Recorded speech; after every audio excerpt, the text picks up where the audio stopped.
po. Nagbebenta ka daw? Mangyak-ngyak ang 5 buwang buntis na si Jennifer Martinez matapos siyang arestuhin ng mga otoridad sa Dasmariñas, Cavite. Hindi ko po mayakap yung mga apo ko at anak ko sa gilid. Kahit ko mayakap ko lang yung anak ko na sa kapitbahay.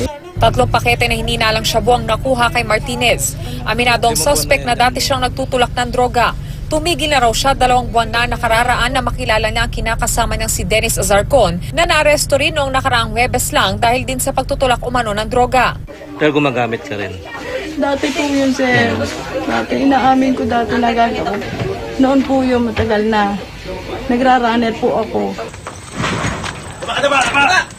Mabilis na sinalakay ng mga pulis ang kubo na ito nang kumagat sa pain ng 3 drug suspects sa buy-bust operation sa bayan ng Mendez sa Cavite. Hindi na nakapalagpa ang mga suspect na sina Leonardo Estopin alias Butkok, William Rallia at Ariel Estrada.